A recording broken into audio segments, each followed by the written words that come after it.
تو جی ناظرین، آپ دیکھ رہے ہیں نالج قسم چینل کو، اور آج کی اس ویڈیو میں آپ کو بتانے والا ہوں کولمبس کون تھا۔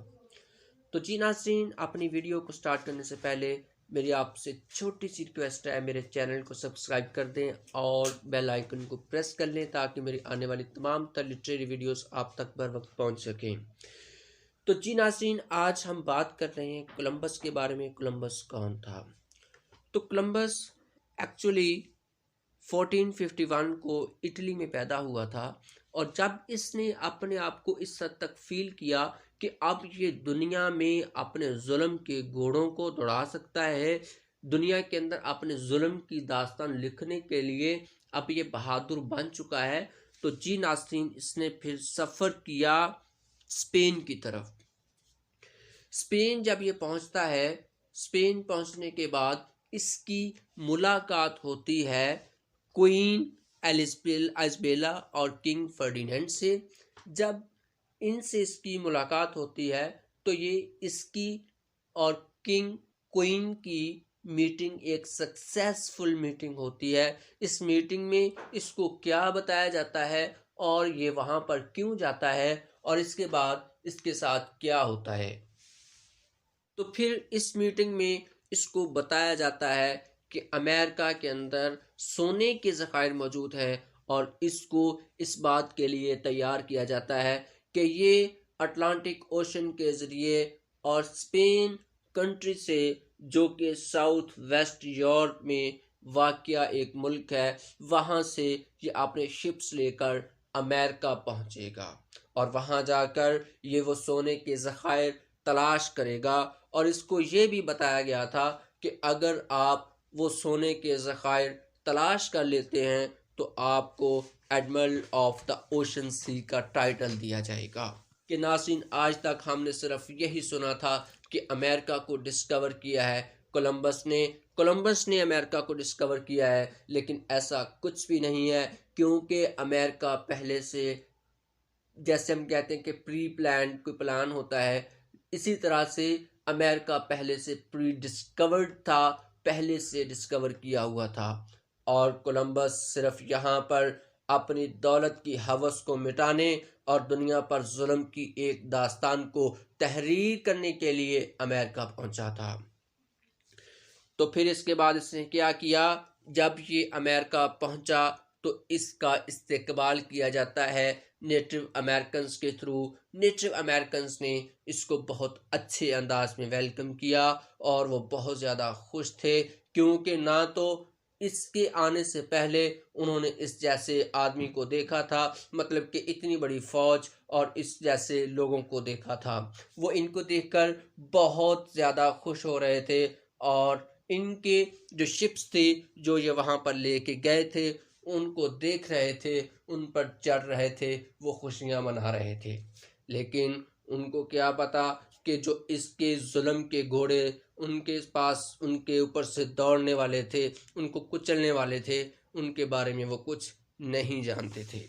تو پھر ناظرین، جب یہ امریکہ پہنچتا ہے تو اس کے ساتھ اس کے شپس ہوتے ہیں، 3 شپس اس کے میجر ہوتے ہیں جن کا ہسٹری میں ذکر کیا گیا ہے۔ ان کے شپس میں اس کا پہلا شپ جو تھا وہ دا نینا تھا، سیکنڈ دا پینٹا تھا، اور تھرڈ دا سانتا ماریا تھا۔ یہ تینوں شپس جو یہ اپنے ساتھ لے کر گیا تھا، اور ان شپس کو کتنی زیادہ بعد میں فیملیرٹی ملی، کتنے زیادہ یہ فیمس ہوئے ان لوگوں میں جو کولمبس کے ساتھ تھے۔ تو لوگوں نے ان شپس کے بارے میں یہ بھی کہنا شروع کر دیا تھا کہ جس طرح سے ہم کہتے ہیں کہ ہمارے اسلام میں 5 ارکان ہیں، ان کے بغیر انسان مسلمان نہیں ہو سکتا، تو اس طرح سے وہ ان 3 شپس کے ناموں کو یاد کرتے تھے، بچوں کو یاد کرواتے تھے۔ دا نینا، دا پینٹا، دا سانتا ماریا، یہ 3 نام تھے جو بچوں کو اس طرح سے یاد کروائے جاتے تھے۔ تو ناظرین، نہ صرف انہوں نے ان شپس کو ایسے کہنا شروع کر دیا تھا، بلکہ ان لوگوں نے اپنے جسم پر ان کو ٹیٹوز بنوانا شروع کر دیا تھا، مطلب کہ ان شپس کو بہت زیادہ فیملیرٹی ملی، وہ بہت زیادہ مشہور ہوئے، ان کو بہت زیادہ عزت دی گئی، کیونکہ ان کا خیال یہ تھا کہ کولمبس نے وہاں سے سونا نکال کر اور نیٹو امریکنز پر ظلم کی ایک داستان لکھ کر بہت بڑا کارنامہ سر انجام دے دیا ہے۔ لیکن اس کے ظلم کو ایک رائٹر جو کہ امریکن رائٹر ہے، شیمن الیگزی، اس نے اس کی ایک ایک ظلم کی تحریر کو اپنی بکس کے اندر اپنے ٹیکسٹ میں کوٹ کر دیا ہے۔ اس کولمبس نے نیٹو امریکنز پر اپنے ظلم کی ایک داستان کو تحریر کرنے میں بہت زیادہ وقت نہیں لگایا تھا، چند ہی لمحات میں اس نے نیٹو امریکنز پر اپنے ظلم کی ایک داستان کو چھوڑ دیا تھا۔ اس نے وہاں پر نیٹو امریکنز کی جینوسائیڈ کی، اور جینوسائیڈ کا مطلب ان کی نسل کشی کی، جیسے آج بھارت نے، انڈیا والوں نے کشمیر میں کشمیریوں کو جینوسائیڈ کیا ہوا ہے، ان کو جینوسائیڈ کرتے ہیں، ان کی نسل کشی کرتے ہیں۔ تو نیٹو امریکنز وہ امریکنز تھے جو نیچر کو پسند کرتے تھے، ان کا اپنا جو کلچر تھا، ان کے لمبے لمبے بال جو کہ ان کے کلچر کو ظاہر کرتے تھے، انہوں نے ان کے کلچر کو ڈسٹرائے کر دیا، تہس نہس کر دیا، اور اپنے ظلم کی داستان وہاں پر چھوڑ دی۔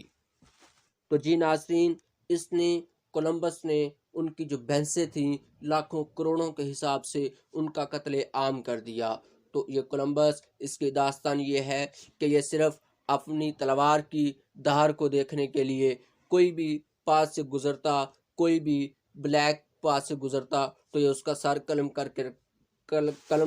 کہتا کہ واہ کیا تلوار کی تیزی ہے۔ تو یہ اپنی تلوار کی دھار کو چیک کرنے کے لیے نیٹیوز کے سر قلم کر دیتا تھا، ان کی بھینسوں کو قتل کرتا تھا، ان کو مار دیتا تھا۔ تو اس نے ان کی جو ایک نیچرل بیوٹی تھی اس کو ڈسٹرائے کیا، اس کو ختم کیا، اور اپنے ظلم کی داستان جو ہے وہاں پر چھوڑ دی۔ تو جو نیٹو امریکنز تھے وہ اتنا لو کرتے تھے نیچر کو، اس پر ایک باقاعدہ ٹاپک بن سکتا ہے۔ تو ناظرین، کولمبس یہاں پر امریکہ میں کوئی امریکہ کی ہسٹری کو تلاش کرنے نہیں آیا تھا، اور نہ ہی اس نے امریکہ کو ڈسکور کیا، بلکہ اس نے نیٹو امریکنز پر ظلم کے گھوڑے دوڑا کر ان پر ایک ظلم کی داستان کو چھوڑا، ان پر ظلم کیا، اور شیرمن الیگزی نے اپنی ڈیفرنٹ پوئمز کے ذریعے کولمبس کے ظلم کو، اور ان کے جو لوگوں نے، آباء و اجداد نے، دوسرے لوگوں نے نیٹو امریکنز پر ظلم کیے، ان کو کوٹ کیا ہے۔ تو جی ناظرین، یہ آج کی ویڈیو تھی جس میں کولمبس کا جو چہرہ تھا وہ دکھایا گیا ہے، اور نیکسٹ ویڈیو تک اجازت دیجیے، اللہ حافظ۔